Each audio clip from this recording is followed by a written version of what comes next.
여러분, 우리가 지금으로부터 약 3천여 년 전의 시대의 역사가 기록되어 있는 성경을 읽고 있는 겁니다. 놀랍죠? 여러분, 이런 글을 매일매일 읽는 사람들이 있을까요? 막 3천년 전, 2천년 전 이런 고대 문서거든요, 사실 이게. 근데 이걸 하나님의 말씀으로 우리가 매일매일 읽고 있다. 이거 정말 사실은 놀라운 일입니다. 그리고 성경은 정말 하나님 말씀이 맞아요.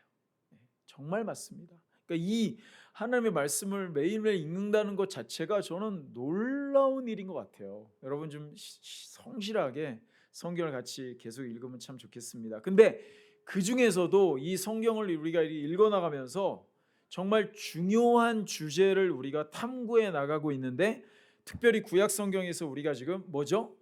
제사장 나라. 제사장 나라. 이 주제. 이게 놀랍게도 예수 그리스도 곧 진정한 메시아의 통치가 이루어지게 될 하나님 나라, 여기를 향해서 가고 있거든요. 그래서 그죠? To the cross, the cross, from the cross.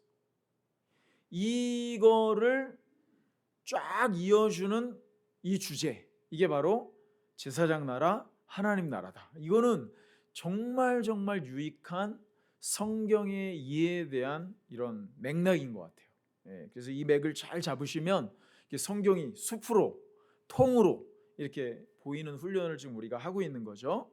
사실 여러분, 오늘 우리가 읽었던 본문은요, 다윗의 아들인 솔로몬의 나라, 그 나라를 사실은 넘어서 그의 나라의 왕위를 견고하게 하시겠다고 하는 다윗 언약. 이거 정말 이 놀라운 그 언약을 오늘 우리가 보는 건데요. 이 언약이 바로 영원한 왕이 되실 진정한 구원자, 메시아, 크리스토스, 그리스도, 기독, 그리스도, 이분 안에서 이 다윗 언약이 영원히 이루어지게 될 것을 이미 예수님 오시기 1000년 전에, 지금부터 3000년 전에 하나님이 다윗에게 보여주신 거란 말이에요. 근데 이게 역사 속에서 그대로 이루어집니다. 그리고 이루어졌어요. 이건 역사적 사실입니다. 그러니까 이 언약이 미래에도 영원히 이루어질 것은 명확합니다. 이 진리를 믿는 게 믿음이에요.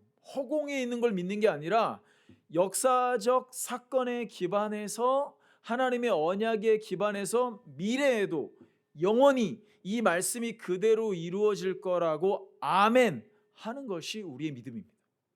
우리의 믿음의 뿌리는 말씀에 있는 거예요. 하나님의 말씀과 언약에 있는 거지, 우리의 기분이나 감정이나 우리의 무슨 잘되고 혹은 망하고 기분에 따라, 우리의 여건에 따라 변하면 그거는 진리가 아니잖아요. 그죠? 우리의 육체는 변하고 세상은 변하고 우리의 환경은 변하고 가진 것의 여부도 변하고 모든 게 변해요. 그러나 진리는 변하지 않습니다. 변하면 진리가 아니죠. unchangeable.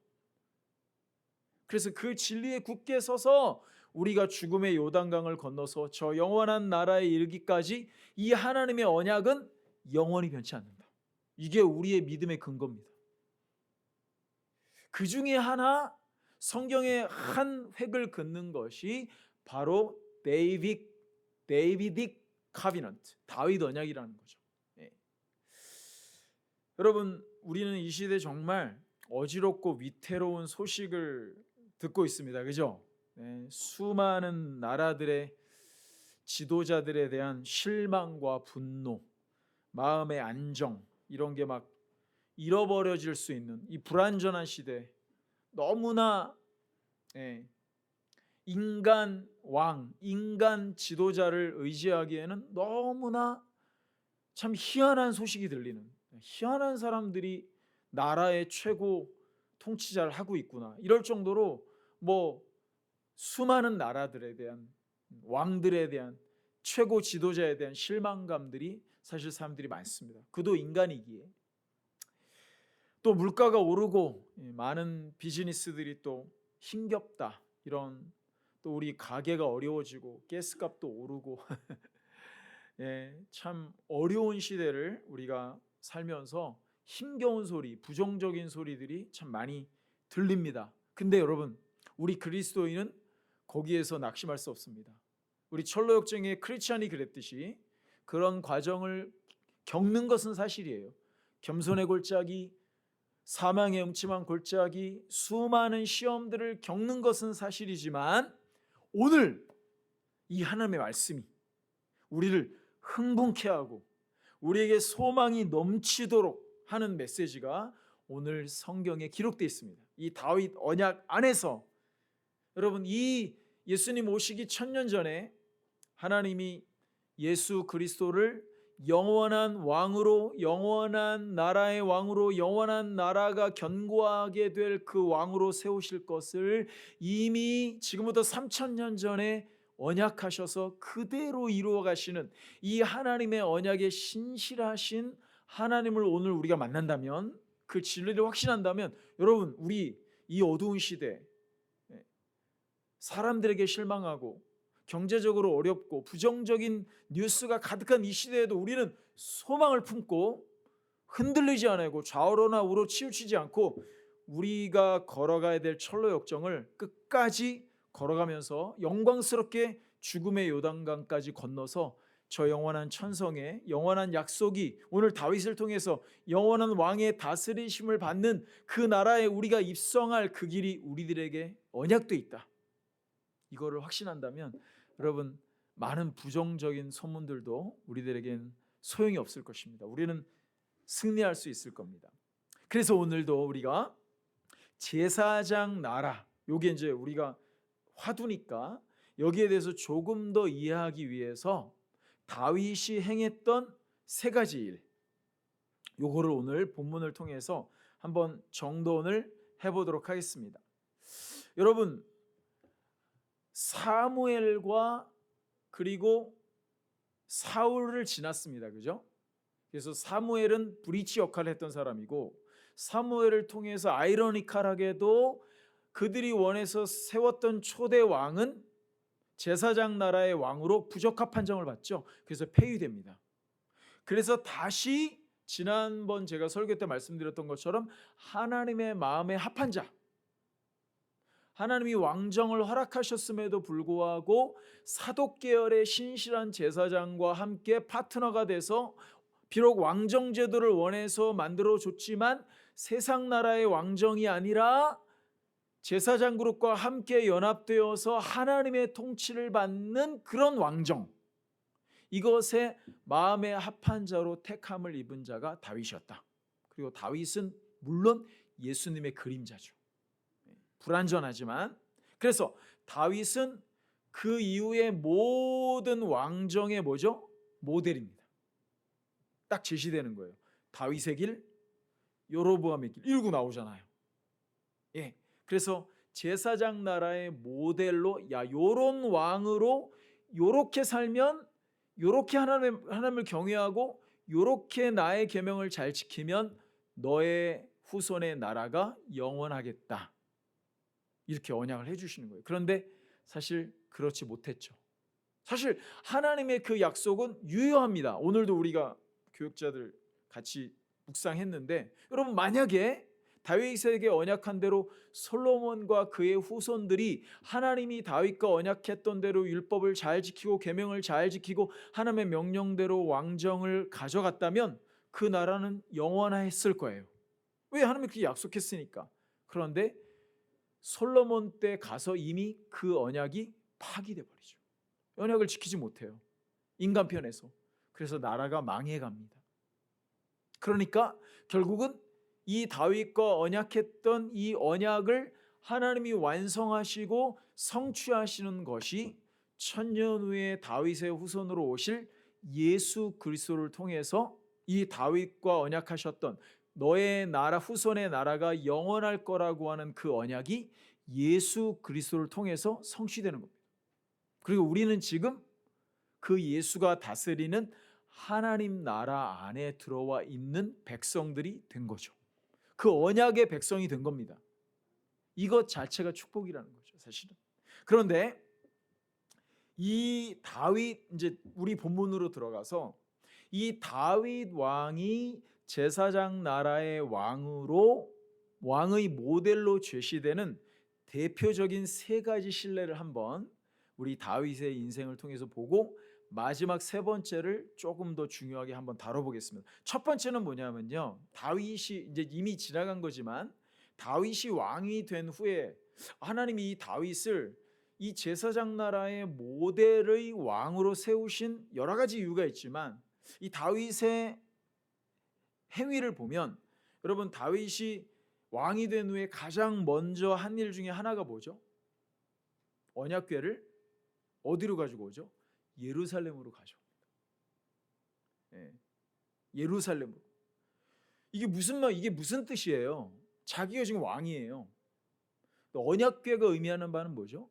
하나님의 임재입니다. 그냥 하나님이라고 봐도 돼요. 하나님을 모시는 거잖아요. 하나님 모시는 거, 하나님의 임재, 하나님이 현현, 하나님이 거기 계시다. 이게 이 증거가 언약궤거든요. 그러니까 하나님은 사실은 말씀과 언약과 함께 하시는 게 하나님이에요. 그러니까 여러분, 하나님을 만난다는 거를 물론 하나님이 어떤 드라마틱하게 막 우리가 상상할 수도 없을 정도로 막 하나님의 임재를 경험할 수도 있지만 기본적으로 우리가 하나님을 만난다라고 하는 건 뭐냐면요, 하나님의 말씀을 이해하고 그 하나님의 말씀과 내가 이렇게 커뮤니케이션 하면서 거기서 하나님의 뜻을 헤아리고 나는 거기에 리스폰스하고, 이게 하나님을 만나는 거예요. 사실 그게 언약궤가 의미하는 바입니다. 거기 모세의 두 돌판이 들어가 있잖아요. 여러분, 그래서 이 언약궤를 예루살렘에 가져왔다는 것은 뭐죠? 내가 왕이지만 이스라엘의 진짜 왕은 하나님이십니다. 이 고백이에요. 하나님 자신의 뜻을 이루는 게 내 임무다. 그러면 이게 사실은 하나님을 섬기는 자들의 마인드셋이어야 합니다. 그죠? 여러분들이 회사 사장이든 여러분들이 중요한 포지션에 있든 가장이든 어떤 중요한 역할을 하는 리더든, 이거 내가 리더가 아니라 하나님이 왕이시고 하나님이 이거의 주인이신데 내가 하나님의 종이 돼서 대신 이거를 하는 거다, 이렇게 하는 거죠. 내 비즈니스의 주인이 하나님이다. 거기에 언약궤를 모셔두고 하나님의 말씀과 하나님을 모셔두고, 야, 너 좀 이거 이렇게 해야 되지 않겠니? 네 비즈니스는 이렇게 해야 되지 않겠니? 하나님 이거 어떻게 할까요? 이거 어떻게 하는 게 하나님이 기뻐하시는 일일까요? 여쭙는 거죠. 왜? 그분이 왕이니까. 내 비즈니스의 주인이니까, 내 가정의 주인이니까, 내 삶의 주인이니까, 내 마음의 왕좌에, 내 가정의 왕좌에, 내 비즈니스의 왕좌에, 내 학업의 왕좌에 하나님을 모셔놓고 하나님께 여쭙는 거예요. 하나님, 그거 어떻게 하면 좋으시겠어요? 어떤 게 하나님의 뜻이겠어요? 그러면 하나님이 이렇게 해라, 뭐 이렇게 하시면 좋은데 그렇게 안 하실 때가 많아요. 그러면 그렇게 하나님께 여쭈면 하나님이 여러 가지 방법으로 응답을 하십니다. 말씀을 통해서든 내 아이디어를 통해서든 기도할 때를 통해서든 자식을 통해서든 남편을 통해서든 사람을 통해서든 환경을 통해서든 내가 그렇게 중심을 가지면 하나님이 인도하십니다. 여러분, 두 번째로요, 다윗은 찬양대를 조직하고 제사장, 레위인 이 직무를 굉장히 그러니까 다윗은 굉장히 시스테매틱한 사람이에요. 굉장히 지혜로운 사람입니다. 그래서 이거를 잘 체계화해가지고 온 나라가 예배하는 공동체를 만들어버려요. 다윗 자신이 찬양하는 사람이었고, 그러니까 이스라엘 전체를 예배 공동체로 만들어요. 이게 무슨 말이에요? 하나님 중심적인 나라를 만드는 거예요. 왕정 제도 자체는 신정 정치가 아닌데 그 왕정이라고 하는 자기가 왕이지만 왕이 하나님 중심으로 모든 일을 하려고 하다 보니까 나라가 그렇게 돼버리는 거예요. 그러니까 여러분, 이게 복불복이죠. 독재라는 게. 독재자가 너무 탁월해, 너무 선해, 너무 통치를 잘해. 그러면 그 나라는 그냥 이렇게 막 정당 정치해가지고 막 싸우고 드립다 싸우고 비난하고 막 뭐 탄핵시키고 이러다 보면은 나라가 엉망이 될 수도 있잖아요. 근데 사실 역사적으로 그런 선한 왕보다 악한 독재자가 더 많았기 때문에 그런 정치 제도가 역사적으로 없어져 버리고, 말하자면 지금과 같은 공화주의, 정당 정치, 서로 견제를 하면서 정당이 나눠져 가지고 막 이렇게 토론하고 싸우고 이러면서 이제 우리가 민주주의라고 하는 건데, 그래도 안 좋은 독재자가 독재 정치를 하는 것보단 이게 더 낫기 때문에 이걸 택하게 된 거죠, 역사적으로. 어쨌든 그러나 다윗은 바로 이스라엘 전체가 하나님을 예배하고 하나님을 경외하고 하나님 중심으로 나라가 운영될 수 있도록 하는 그러한 신앙, 그러한 중심이 있었던 자였기 때문에 하나님이 다윗과 언약을 맺으시고 다윗을 이런 왕이 되어서 이 나라를 다스리는 게 내가 원하는 바다라고 다윗을 하나님이 세우셨다는 말이에요. 근데 오늘 우리의 본문은 세 번째입니다. 오늘 바로 사무엘하 본문이 말씀하고 있는 것인데 다윗 언약이죠. 여러분, 사실 다윗과 언약을 맺으셨다는 것 자체가 바로 하나님께서 다윗을 이후에 있는 모든 왕의 모델로 제시하시는 제사장 나라에 적합한 왕이었다는 것을 보여주는 거죠. 네. 사무엘하고 맺은 것도 아니고 솔로몬하고 맺은 것도 아니고 다윗과 언약을 맺었다는 것 자체가 하나님이 다윗을 인정하셨다는 거잖아요. 자, 그러면은 오늘의 주제인 저 다윗 언약, 이 다윗 언약의 배경을 보면은 또 재밌습니다. 흥미롭죠? 이 다윗 언약의 배경을 우리가 보게 되면은 다윗이 이게 참 사람이 좋다, 이런 걸 느낄 수 있는 게, 다윗이 이제 하나님이 오늘 성경에 보면은 하나님이 이제 주변의 왕들을, 주변에 있는 모든 이방 나라들을 다 정리하시잖아요. 그렇죠? 그래서 전쟁이 그치게 하시고 다 정복하게 하시고 이제 이스라엘을 이렇게 넘볼 수 없는 강력한 군사력 그리고 경제력, 이거를 이제 다윗 왕이 통치를 하면서 이루어냈단 말이에요. 그런데 그래서 이제 다윗이 자기 왕궁을 졌어요. 멋지게 졌습니다.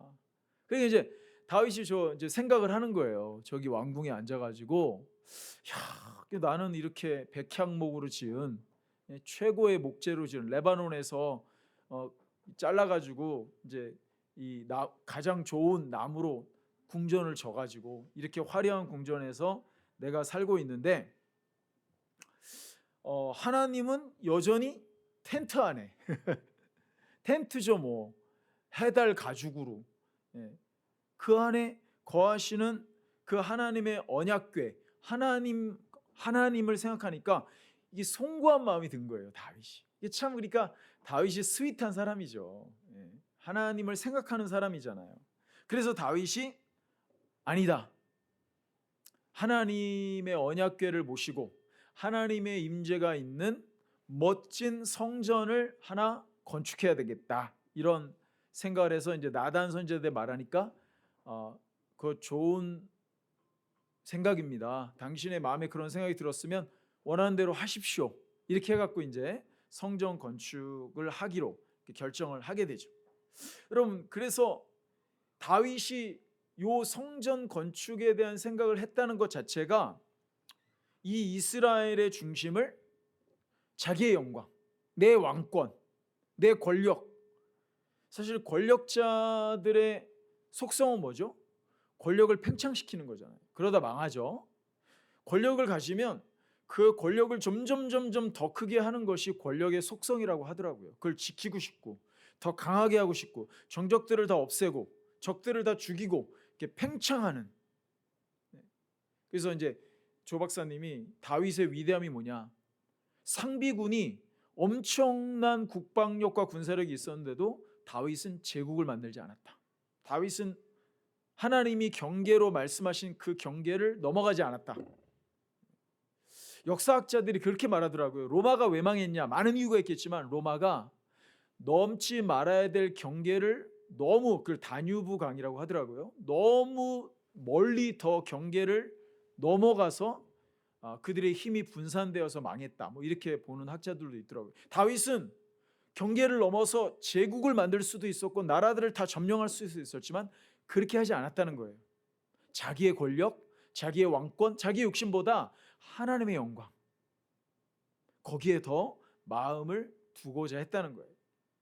그런데 하나님의 대답이 사실은 다윗의 기대와 달라요. 하나님이 뭐라 그러셨죠? 야, 네가 나를 위해 집을 짓겠냐? 내 집, 성전을 짓겠냐? 라고 하시면서 하나님이 거절을 하세요. 내가 오래전부터 너희들을 출애굽 시켜가지고 광야에서 성막을 만들라고 해가지고 이제까지 내가 성막에 언약궤에 나의 임재를 두고 너희들과 함께 광야 40년을 함께 광야에서 지냈다. 집도 없이 성전 그런 거 없었다. 네? 그리고 하나님은 여러분 특별한 건물에 갇힐 수 있는 분이 아니잖아요. 뭐 하나님이 무슨 건물이 필요하세요? 무슨 성전이 필요하세요? 다 하나님 건데. 그렇게 말씀을 하시죠. 그런데 참 놀라운 건 뭐냐면 하나님이 마지막에는 이게 이 거절이 부정적인 의미가 아니라 은혜로운 역설 이렇게 한번 표현해 봤어요. 하나님이 은혜로운 역설이 담겨 있는 게 뭐냐면은 다윗 네가 나를 위해 내 집을 짓는 게 아니라 성전을 지을 것이 아니라 내가 너를 위해서 집을 지어 줄게. 이 집은 다윗 왕조를 말합니다. 다윗 언약을 맺음으로써 내가 너를 위해서 너의 왕권을, 너의 왕위를 영원히 견고하게 해 줄게라고 하는 언약을 하나님이 다윗이 하나님을 위해서 제가 성전을 짓겠습니다라고 말씀하는 것을 거절하시면서 오히려 하나님이 나는 집 필요 없어. 내가 언제 뭐 집 안에 거한 적이 있었냐? 너를 위해서 집을 지어줄게. 너의 왕위를 영원하게 해줄게. 이 약속을 말씀하시거든요. 여러분 그러는 가운데 우리가 오늘 읽었던 사무엘하 7장에 하나님이 이 말씀을 하시면서 구체적인 언약의 내용들을 말씀해 주시는데 이게 참 은혜롭습니다. 세 가지가 나오는데요. 첫 번째로요. 오늘 성경에 읽은 걸 보면은 다윗의 몸에서 날 다윗의 씨입니다. 씨. 첫 번째 그 다윗이 이어서 왕권을 갖는 사람이 누구죠? 솔로몬. 여기서 직접적인 다윗의 씨는 솔로몬이에요. 그러나 솔로몬에 이어서 계속 태어난 왕권을 이어가는 그 왕조는 영원했습니까? 멸망했습니까? 586년에 완전히 멸망했습니다. 그러니까 다윗의 씨가 영원한 왕조를 이어서 그 왕위가 견고하게 되겠다라고 하는 것이 어떤 솔로몬 이후로 태어나는 다윗의 육신적인 혈통을 통해서 다윗의 왕위를 이어가는 사람들에 의해서 완성될 게 아니라 다윗의 씨 중에 천년 후에 태어날 궁극적 왕 예수 그리스도를 통해서 이 다윗 언약이 성취될 거라는 것을 보여준다는 거예요. 13절 후반절에도 보면요. 그런데 계속 이 반복되는 게 뭐냐면 그런데 나라를 영원히 견고하게 하시겠대요. 영원히. 여러분 유다 나라는요 영원하지 않았습니다. 금방 망했습니다. 역사적으로 보면은. 여러분 이게 조금 우리가 적용을 한번 하고 넘어가 보면은요 이미 하나님께서 레위기에서 약속하셨던 대로 하나님 말씀을 잘 듣고 지켜 행하면 하나님이 국방과 경제를 책임져 주시겠다. 그게 사실은 다윗을 통해서 이루어진 거예요. 다윗의 40년 통치를 통해서 다윗은 하나님 마음에 합했고 물론 실수도 하고 범죄도 했지만 그래도 비교적 탁월하게 하나님을 경외하고 성전을 지으려는 마음을 갖고 하나님을 위해서 나라를 예배의 공동체로 만들고 시스템을 만들고 하는 이런 중심에 하나님이 있었던 사람이었기 때문에 이미 다윗의 나라는 어땠죠? 하나님이 국방과 경제를 책임져 주셨어요. 저는 여기에서 이 원리가 지금도 유효하다고 다시 한번 적용하고 넘어가고 싶습니다. 여러분 우리 개인이요, 우리 가정이요, 우리 나라요, 이거 하나님이 약속하신 것 지금도 동일합니다. 하나님을 경외하고 하나님을 사랑하고 하나님의 말씀에 잘 순종하잖아요. 그럼 지금도 개인의 국방, 개인의 경제, 가정의 시큐리티, 가정의 경제, 나라의 국방, 나라의 경제, 하나님이 책임져 주신다는 겁니다. 여러분, 이 사실을 믿으십니까? 왜? 하나님이 영원하시잖아요. 이 언약이 영원하잖아요. 하나님 이 원리가 변함이 없다니까요. 그리고 지금도 우리가 몰라서 그렇지, 세계 모든 역사 속에 세계 모든 나라와 열방 중에 현재도 이 다윗 언약에 말씀하신, 레위기에 약속하신 이 하나님의 언약에 신실하게 살면요, 그 규모는 다 크고 작을 수 있어요. 뭐 일론 머스크 같은 사람도 있을 수 있지만 아주 뭐 소규모 스몰 비즈니스 하는 사람도 있고 그냥 하루 벌어 하루 먹는 사람이 있더라도 이 언약이 적용되는 원리는 똑같다는 말이죠.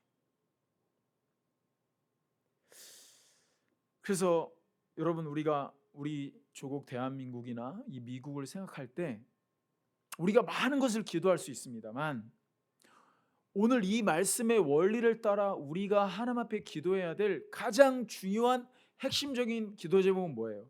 우리가 미국이든 대한민국이든 정말 이 불안한 국방 나라가 지켜지는, 그리고 경제, 여러분 이 부분에서 정말 하나님께 이 성경적 원리로 하나님의 은혜를 받기 위해서는 이 나라의 백성들이, 정치 리더가, 종교적인 리더들이, 사회의 리더들이, 그리고 백성들이 정말 이 원리에 따라 하나님을 경외하고 하나님의 말씀을 잘 순종하는 그런 신앙의 부흥, 미스바의 부흥, 다윗의 그 중심에 있는 하나님을 향한 사랑, 하나님을 위하는 마음, 하나님의 영광, 이런 것들이 충만한 리더들이, 그런 영향력 있는 사람들이, 그런 다음 세대들이 우리 조국과 이 미국 땅에 일어나기를 여러분 기도하는 그 기도, 저는 그게 정말 중요하다고 생각합니다. 그게 답이에요. 그게 답이에요. 그러면 하나님이 책임져 주시겠다.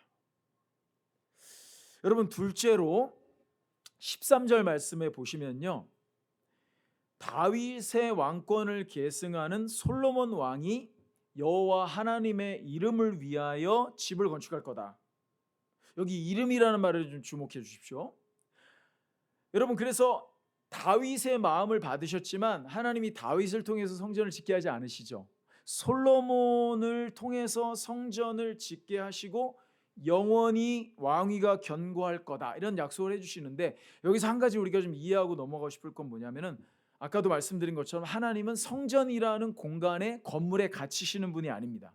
근데 요거를 이해할 수 있는 게 뭐냐면은, 하나님이 13절에 보면 그는 내 이름을 위하여 집을 건축할 거다. 이 이름을 위한다는 요거를 좀 우리가 이해를 해야 됩니다. 여러분, 이런 말씀 많이 들어보셨을 거예요. 하나님이 자기의 이름을 두고 맹세하신다, 그리고 자기의 이름을 두시고 행하신다, 이런 성경의 표현들이 많이 나오지 않습니까? 여러분, 여기서 이름을 두신다는 거는 뭐냐면요, 하나님은 신이시고 절대자시고, 우리가 편재라 그러는데 어디나 다 계시죠. omnipresence, 어디에나 다 계시기 때문에 하나님이 무슨 뭐 성전 안에 갇히시는 분이 아니지만, 이름을 두셨다는 말은 이렇게 생각하세요. 앞으로 신학적으로 뭐냐면, 하나님의 존재, 하나님의 성품, 혹은 하나님의 임재의 영광을 그 성전에 나타내시겠다, 이런 뜻입니다. 아셨죠? 하나님의 이름을 위해서 짓겠다. 하나님이 그 언약궤가 안치되어 있는 그 성전에 하나님의 이름을 두시고, 하나님의 존재를 두시고, 하나님의 성품을 두시고, 하나님의 임재의 영광을 거기에 두시겠다는 거지, 하나님의 실체가 거기에 매이겠다, 이런 말이 아니라는 얘기예요. 아시겠죠? 그렇지만 거기에 이름을 두셔서 사람들이 이제 거기에 가서 제사를 드리고 거기서 하나님을 예배할 때 하나님의 이름을 두신 그곳에 하나님이 임재하셔서 하나님이 사람들과 만나 주시는 이런 제사 제도, 성전 제도를 하나님이 우리의 편의를 위해서 마련해 놓으신 거죠. 근데 여러분, 이 놀라운 약속이 우리 시대에는 어떻게 적용되는지 한번 생각해 보시면 어떨까요? 이게 참 신비인데요. 지금은 성전이 없습니다. 여러분, 이거를 성전이라고 부르는 건 저는 어렸을 때부터 야 성전이란 말 쓰지 마 이런 말 많이 들었거든요. 이게 성전 아니에요. 성전 없어요 이제. 물론 이제 어렸을 때 배워가지고 막 이 교회당 예배당을 이렇게 막 귀하게 여기기 때문에 우리 한국 어르신들이나 이런 분들은 성전이라고 부르는 걸 좋아하는데 성전이 이제 없습니다. 예. 여기는 그냥 예배당이에요. 교회당. 당이라는 말은 장소라는 거. 예배 드리는 곳. 뭐 여기 언약궤가 있어요. 뭐 제사를 드려요. 성전이 아니잖아요. 여러분, 그런데 놀라운 신비가 뭐냐 하면은 이 교회라고 하는 것이 더 신비로운 게 뭐냐면 이거는 이제 보이는 성전 이런 게 아니고요. 영적인 면이 강조된 공동체예요. 이 교회는. 그러니까 여러분, 이 교회에 우리가 하나님의 이름을 두신 이 교회, 아니 이름만 두신 게 아니라요.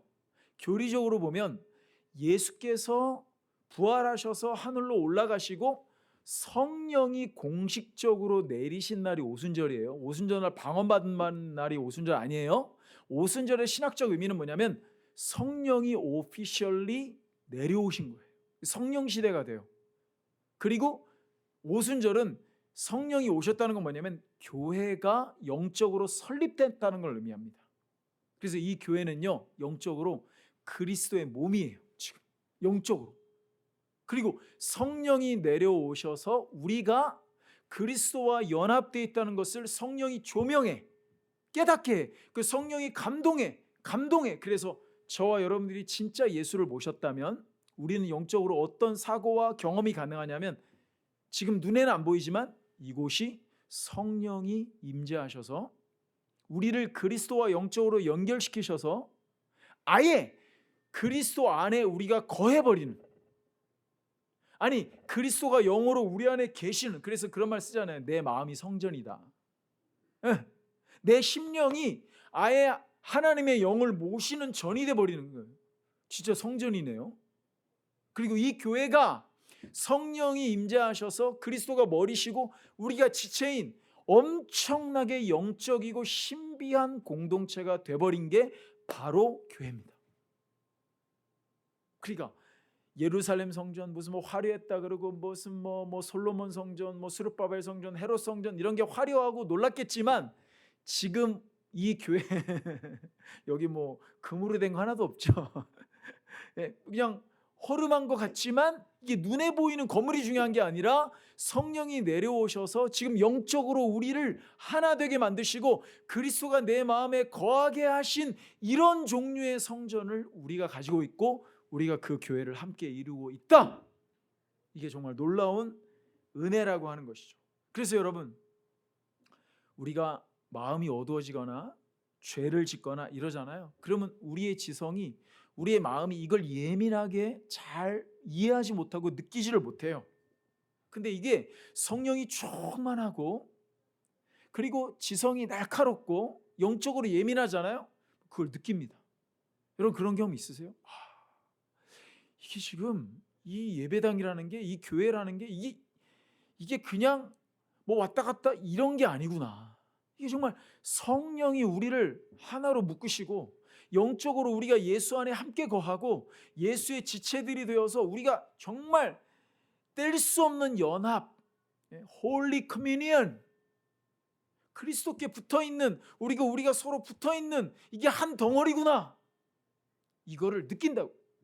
저는 실제로 어떤 성도들을 위해서 기도하다가요, 제가 아픈 걸 경험한 적이 있어요. 제가 잘나고 제가 무슨 은사가 있어서가 아니라 성령이 그렇게 하시는 거예요. 느껴집니다, 여러분. 정말 성령 안으로 들어가서 기도하잖아요. 그러면 지체들의 고통, 지체들의 아픔, 지체들의 슬픔 혹은 기쁨, 이게 나눠진다니까요. 우리가 예배 끝나고 말씀 가지고 쉐어링 한다 그러잖아요. 근데 깊은 기도로 들어가면 진짜 쉐어링이 됩니다. 쉐어하게 돼요. 서로의 영적 상태, 서로의 마음, 이게 나뉘어진다니까요. 여러분 이런 신비한 공동체를 사실은 바라보고 있는 거죠. 이 다윗 언약의 이 성전 건축이라는 것이. 마지막으로 여러분, 다윗에게 약속하신 이 참 은혜로운 것 중에 하나가 14절인데요. 14절 한번 같이 읽어볼까요? 시작. 나는 그에게 아버지가 되고 그는 내게 아들이 됐니? 그가 만일 죄를 범하면 내가 사람의 매와 인생의 채찍으로 징계하려니와. 와, 여러분 이게 무슨 말이에요? 하나님하고 솔로몬하고 부자 관계가 되겠다는 거예요. 그렇잖아요. 말씀이 그대로 그렇잖아요. 여러분, 하나님의 only son은 누구죠? only begotten son, 예수 그리스도입니다. 그런데 솔로몬이 다윗 언약 안에 들어가게 되면 솔로몬이 하나님의 아들이 돼. 솔로몬의 아버지가 여호와 하나님이 돼. 이 교리가 벌써, 양자의 교리가, 하나님의 자녀가 되는 교리가 벌써 여기에 나온다는 겁니다. 여러분, 이거를 신약 이후로 우리에게 적용하자면 이건 더 큰 은혜가 되는데요. 하나님의 독생자 아들 예수 그리스도. 여러분, 하나님이 하신 일이 무엇인가요?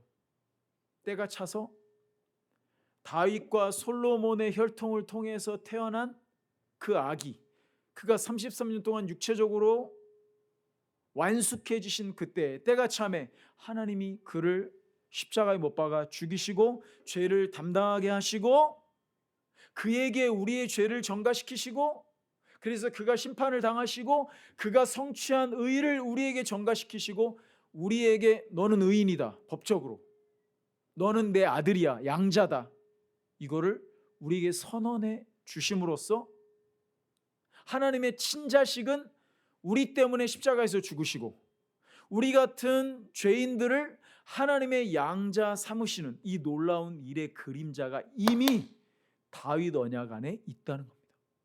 놀랍지 않으십니까? 여러분, 그러니까 이 말씀은 정확히 우리에게 주신 말씀입니다. 예수 안에서, 다윗의 언약 안에서 솔로몬이 하나님의 아들이 되고 솔로몬의 아버지가 하나님이 됐다면 다윗의 완성인 예수 안에서 저와 여러분은 하나님을 뭐라고 불러요? 아버지. 그럼 하나님 우리 아버지예요. 왜 걱정하세요? 뭐 이렇게 어려우세요? 저한테도 한번 해봐요. 이걸 생각하세요. 이 말씀을 생각하세요. 힘들 때 하나님 아버지 이렇게 하세요. 아버지, 저 힘들어요. 아버지 도와주세요. 아버지 그리워요.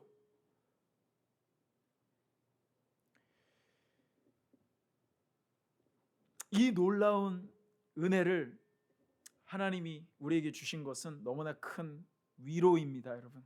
하나님 얼마나 인애로우십니까? 헤세드의 하나님, 그 보혜사를 우리의 마음에 주셔서 하나님을 아바 아버지라고 부르시는 양자의 영을 우리에게 주셔서 하나님을 아버지라고 부를 수 있게 하시는 이 은혜가 얼마나 놀랍습니까? 여러분, 이 좋으신 아버지가 계시는데 우리가 고아처럼 살면 되겠습니까?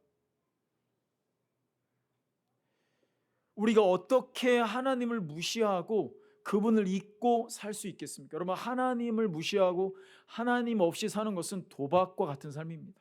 우리는 그렇게 살아서는 안 되죠. 여러분,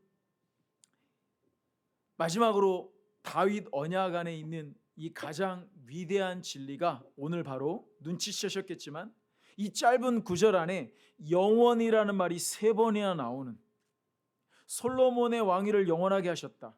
16절 한번 보시겠습니까? 16절에 보면 내 집과 내 나라가 내 앞에서 영원히 보존되고 내 왕위가 영원히 견고하리라 하셨다 하라.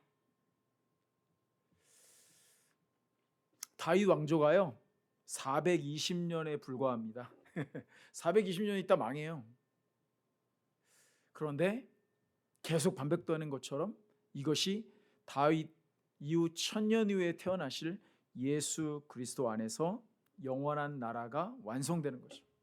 여러분, 이 말씀에 의거한다면 저와 여러분은 이 땅에 살 동안에 국적이 한국 국적이거나 중국 국적이거나 미국 국적이거나 혹은 이중 국적이거나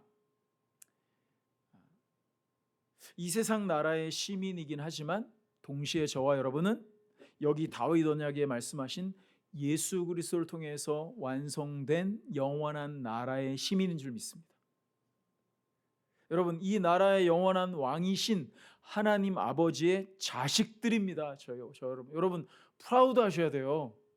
기죽으시면 안 돼요. 이 세상과 세상에 있는 것들에 의해서 여러분들이 판단받으시면 안 돼요. 정죄받으시면 안 돼요. 찍혀지시면 안 돼요.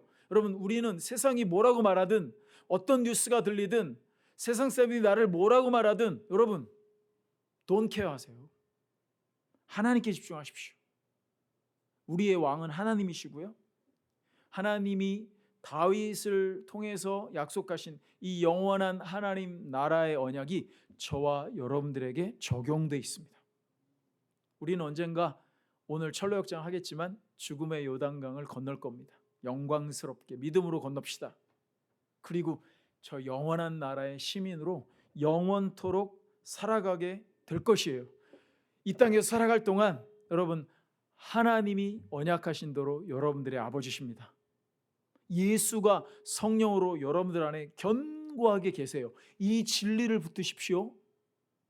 그리고 하나님 앞에 순간순간 어려움 올 때마다 기도하면서 이 진리를 떠올리면서 다윗처럼 그 마음의 중심을 하나님께 두면서 한 걸음 한 걸음 한 걸음 걸어가신다면, 하나님께서 약속하신 이 언약이 여러분들의 살아가는 실제 기간 동안에도 여러분들의 시큐리티와 여러분들의 경제를 책임져 주시고, 또 여러분들이 죽음의 요단강을 건널 때도 붙잡아 주시고, 그 죽음의 시험을 마지막으로 통과하게 하시고, 영원한 나라에서 우리에게 주실 기업에 살게 하시는 하나님의 은혜와 복이 여러분들에게 함께 하실 줄 믿습니다.